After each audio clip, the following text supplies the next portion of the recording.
Hey guys, welcome to the channel.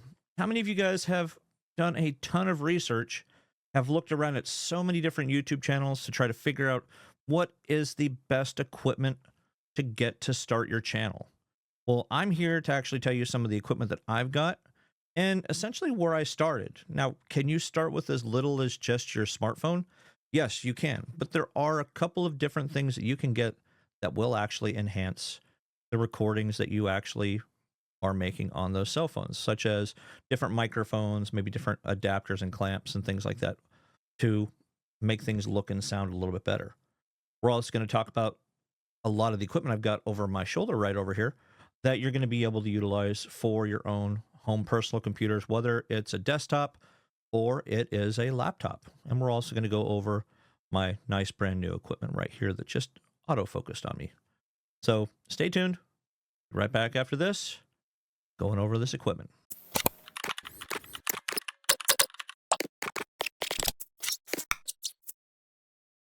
All right, welcome back. Like I said, we are going to be going over a lot of the different types of equipment that you can actually get for your streams, also for just doing regular YouTube videos like what I'm doing right now. Now, first thing, obviously, we've almost all got smartphones these days. Smartphones are great devices that will allow you to actually record high quality video, whether it is a Samsung, a Motorola, an Apple iPhone. You have a lot of people that are actually using iPhones these days, especially a little bit older ones, because you can get them for fairly low prices and not necessarily have to have them connected to a network plan or anything like that. So you can get it kind of like an iPod Touch, something like that, and utilize it pretty much the same way as what you're doing. Now, when it comes to getting something like this, there's also little adapters you can get that you can put on little mini tripods. But then you start looking at, you can get microphones kind of like this by Rode. This is the VideoMic II. It averages about $100.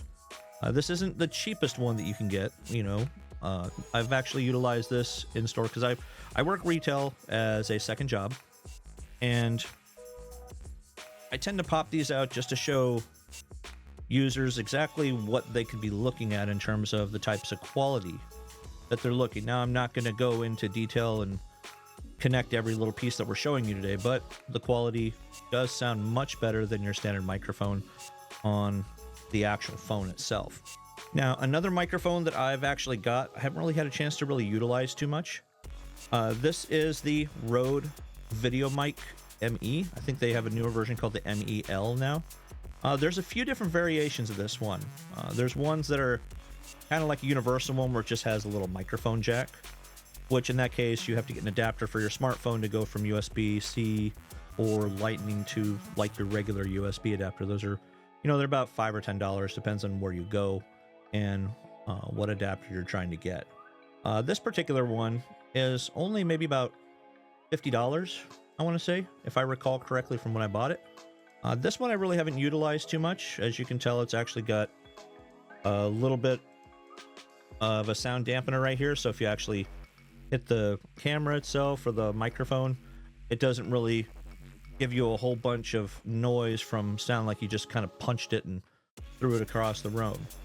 I think the new VideoMic MEL, it goes for about $80. It really depends on which one you're really looking at.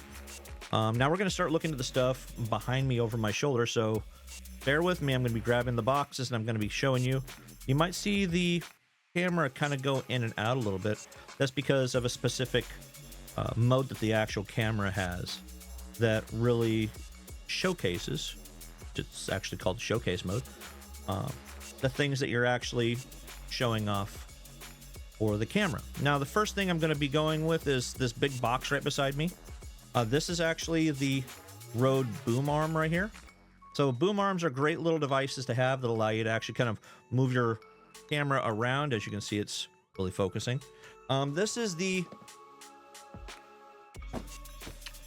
PSA 1 Plus. I want to say this goes for about 150, 160 bucks, something along those lines. This is probably one of the best boom arms that I've owned. I think the other one I owned was a Samsung SB38. I had it connected to my desk really well. The downside for the SB38 is, for me, it seemed to click and clack as you were moving it around. It really didn't give me a great experience. It worked really good with this particular microphone, which I'm going to go into actually right now. This is the Shure SM7B. Now, they do have a new one called the SM7DB, which is supposed to have some other filters built into it as well. Preamps. You are looking at a microphone that's been out for quite a long time, so it was only a matter of time for them to release a new type of microphone. And the fact that the SM7B or SM7DB has that already built into it, you don't need to have additional adapters to go to any of your other audio interfaces, so it can give you a much better audio sound. Now, from what I've understood, if you've already got an SM7B, there's no need for you to go up to an SM7DB, especially if you're using something like a RodeCaster Pro 2 or a RodeCaster Duo or some other audio interface that already has a preamp built into it, especially if you've already got a separate preamp. Next thing I'm going to look at is the Rode PodMic. So the Rode PodMic is a great starter microphone. This microphone retails at about $100, $99.99. It's got some really good presets if you use one of the RodeCasters, which we'll talk about here in just a couple moments. Only thing that you really need to get along with this microphone and any kind of audio interface is going to be like an XLR cable. It doesn't really come with any kind of XLR cable. It's just literally the microphone and the adapter to connect it to whatever microphone stand that you're going to want to get. Now, keep in mind too, if you do go with something like this particular microphone, I forgot to mention, and this particular microphone boom arm, you are going to have to get a little adapter, like a 3¼ inch adapter that's maybe a couple inches long, which you can kind of see right here. You see this long neck right here. And the reason why you're going to have to get something like that is because this is just too short. When you actually connect it, the microphone is literally going to be fixed in one position. You aren't going to be able to do anything like this without it causing a big issue for what you're actually trying to do on your stream or your videos. Now, in terms of audio, another one that would be another thing to get that's really good, you got the NTH 100 by Rode. These are some really good headphones specifically for studio type stuff. I use them for listening to music and things like that if I don't want to hear a whole bunch of noise going on in the house. So these, I want to say they're about $150. Though, don't quote me on these prices. I'm pretty certain this is about what you're looking at for most of these. If it's not the right price, so I'm going to post it somewhere right here if I need to make any changes or adjustments. Now, do you have to get the Rode stuff that I'm showing you? You really don't have to. For me, they've just been some of the best quality stuff that I've bought. Now, I do have a decent job, so I am able to afford these kind of pieces of equipment. So that doesn't necessarily mean you have to go rushing out and get all the same equipment as I do. Now, if you do, I'm going to have links down below. They are going to be affiliate links. If you do buy anything through those, I do get a little bit of kickback. It's just a little bit. I really haven't sold too much stuff, so hopefully this is something that you really like and you can actually get a lot of really great information from. Over here, you do have the RodeCaster Duo. Over here. RodeCaster Duo is the audio interface that I have. They also have the RodeCaster Pro 2. This particular device is awesome. The Duo allows you to hook up to 2 microphones. You can also plug in guitars with this thing. It's got a preamp built into it. If any of you have the original RodeCaster Duo or the RodeCaster Pro, they didn't have preamps built into them, so you had to actually buy extra adapters. So it'll put you back anywhere from $100 up to $150, like a FET head or something of that nature. You can actually connect the Rode wireless headphones up to this as well, which I've tinkered with a little bit. I just haven't gotten full blown into using it with this particular device. The RodeCaster Pro II actually supports up to 4 microphones, plus a couple of other things like Bluetooth phones just in general. These also have, this has 6 pads on there, so you can do different sound effects. So you can change your voice if you want to. The RodeCaster Pro 2 has upwards of 8 of those things. So it really depends on what your situation is going to be best. This one retails for $499.99, whereas the RodeCaster Pro 2 retails for $699.99. Depends on where you're going to get it, whether it's Amazon or Best Buy or Guitar Center or something like that. I know lately I've noticed Best Buys have actually been carrying these physically in the store. Same with the RodeCaster PodMic or the Rode PodMics. So you can actually go in there and get some really decent equipment without having to hunt down someplace like a Guitar Center or something.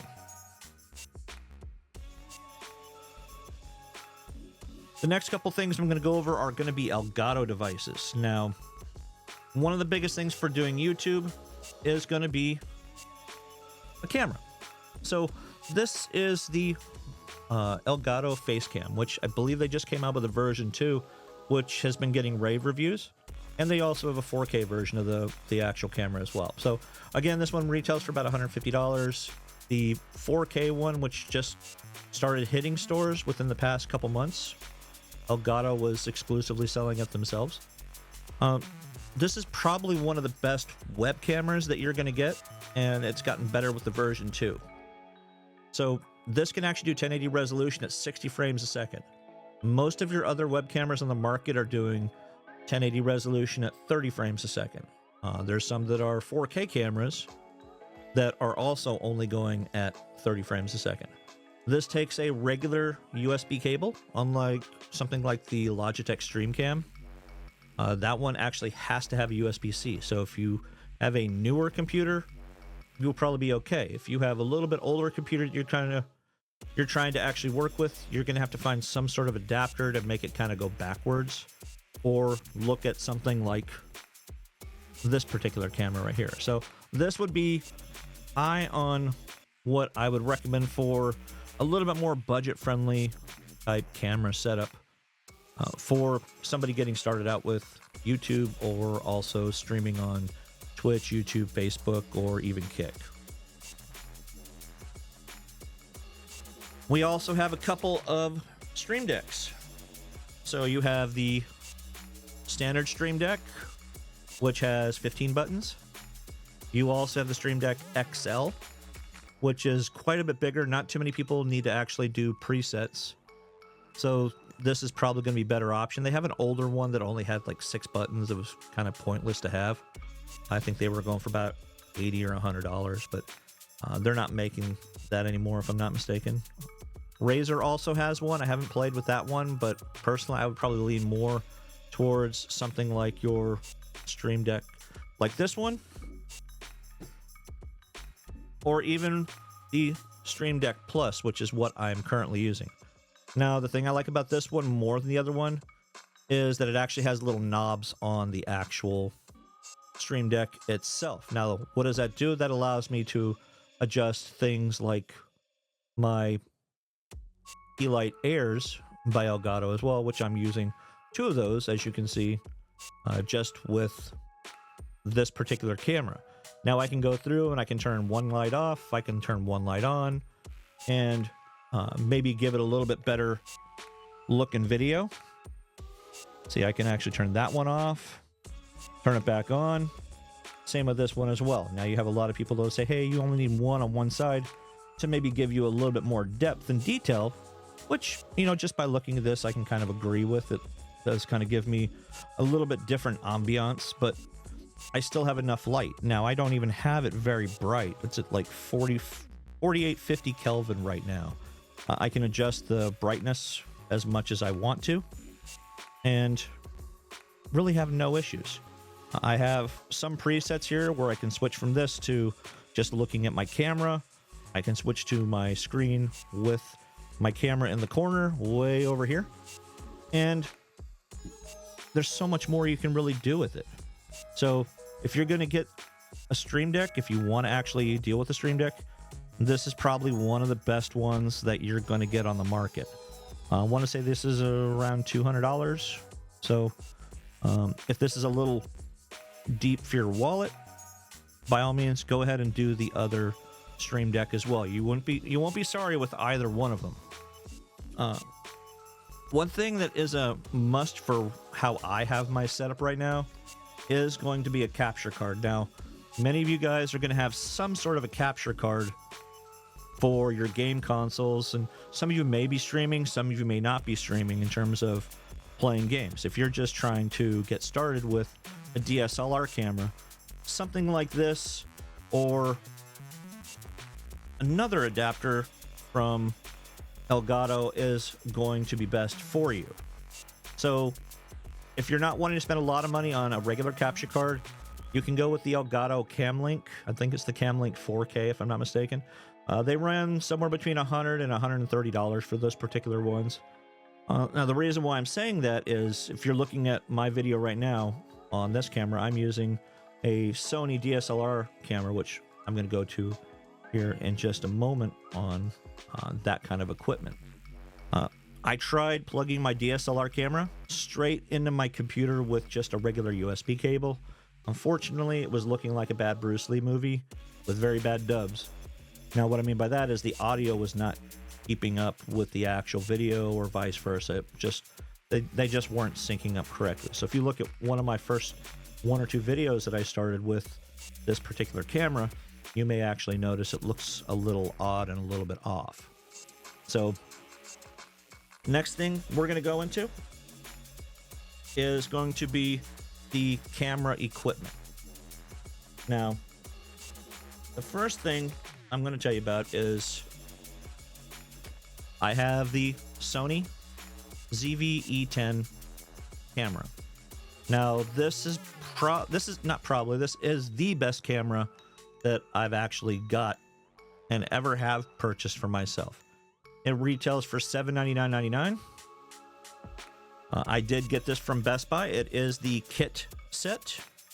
The kit set is going to come with the strap. It's going to have a bunch of different things in the actual box, up to and including the 16 to 50 OSS kit lens. Now, this actually has the ability to zoom in and out, whereas the lens that I'm currently using does not have that function. Now, it still has the ability to do the mode that you've been seeing, zooming in and out, which means I probably need to move the camera back just a little bit, but just for the sake of this video, I'm just going to go ahead and leave it where it's at. If you're going to get that, I highly recommend you get the Vlogger kit, which again, it runs, I want to say around $150, $180, something like that. It is going to have a little tripod, such as what you're seeing right here. So it is a tripod.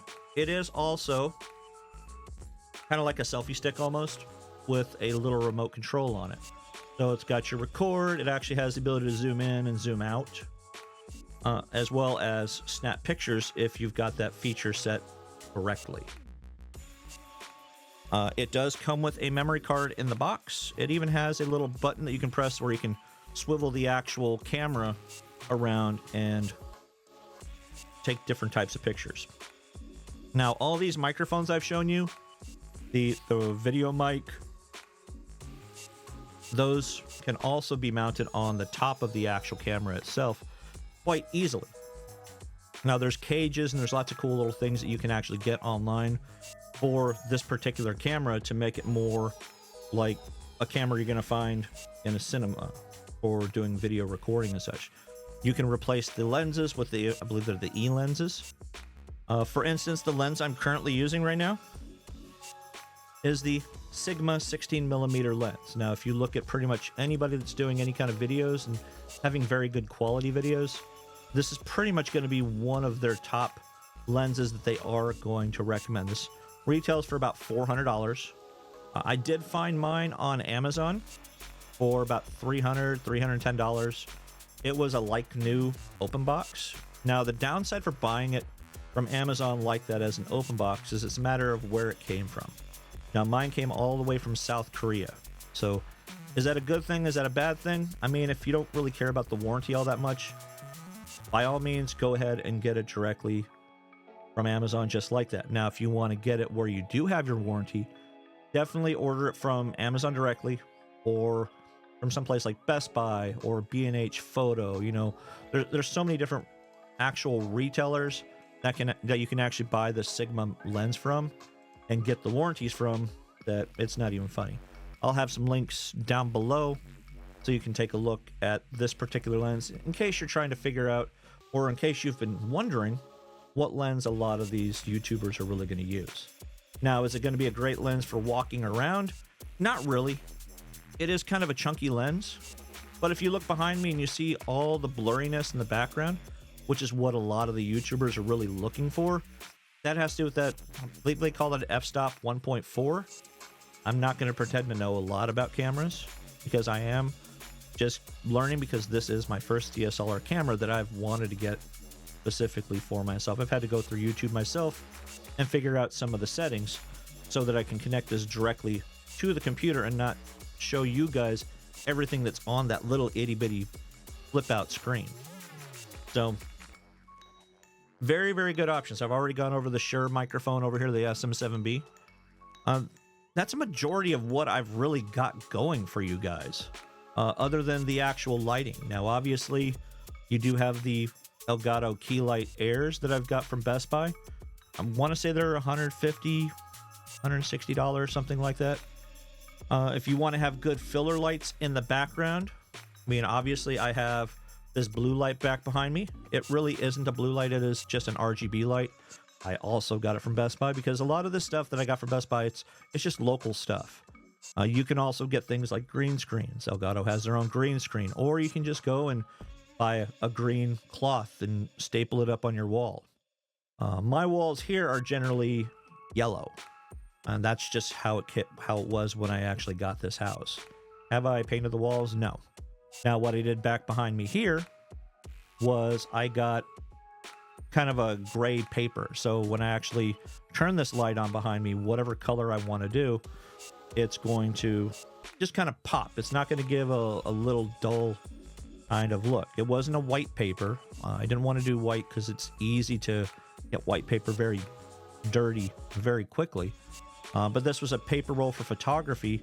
It was like a light gray roll. So again, they have all that stuff either on the Best Buy website, B&H Photo, Amazon. Again, so many different sites you can buy much of this stuff from. If you don't want to spend, $180, $150 on lights, you can go get yourself ring lights for about $50, upwards of $100. The downside for a lot of those ring lights, though, especially when you start looking at the lower prices, is you can't adjust the brightness or how cool or how hot the actual quality is going to come through on your camera. With using something like what I'm using, you can see that you can adjust the brightness and how cool and how hot the video is with literally just the turn of a dial, or you can use your phone. Now, again, you don't have to get the Stream Deck for these lights. You can actually download the Elgato app for your phone, and you can deal with everything through your phone as well. They just connect through wireless. Again, there's probably a couple things I'm missing. I know Elgato has a couple of flex arms that you can get that will allow you to connect your camera, which is what I've got, the Flex Arm L, I believe. And I think their master arm is what it is, or master stand, which you can have that thing go 6-7 feet up in the air very easily. You can even buy a base for it. If you're not familiar with the Elgato stuff, if you're not familiar with Rode, definitely go check their websites out, because their main focus is strictly for YouTubers, streamers, audio, video, pretty much anything that you need. So if you're going to connect this camera to the Elgato, one of the Elgato adapters, make sure that you do get the right cable. So you'll want to get a micro HDMI to HDMI cable.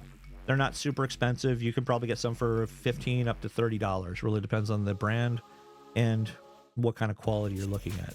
You don't need to get yourself an $80 or $100 one unless you're going super high quality.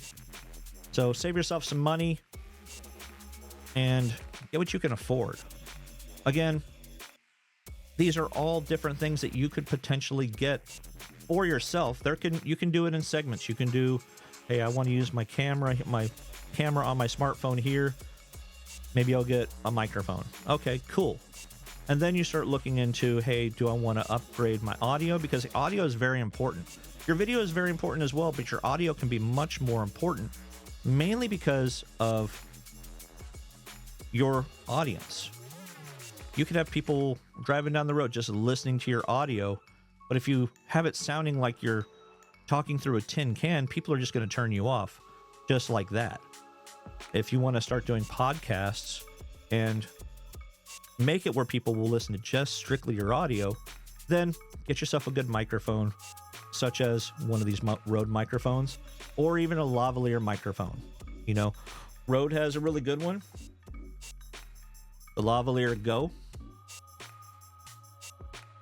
That allows you to just kind of clip it onto your lapel right here, right on your shirt. You can plug it into the wireless microphones that Rode has as well. Or you can plug it straight into your actual camera. Get yourself maybe an extension cable. I want to say this is about an 8-foot long cable, 6 feet, 8 feet, something like that. If you're going to be pretty close, kind of like what I am, it's a good option for you. So hopefully all of this has really helped you understand what is possible for your YouTube channel. I mean, I do like to talk a lot, but I feel that I do give a lot of really great information. Now, if you did like the information, this is the kind of content that you're really looking for, please make sure you smash that like and subscribe. Come back for more content. I'm still learning some of this stuff myself. So why don't we grow together? Why don't we learn together? So until next time, guys, keep recording.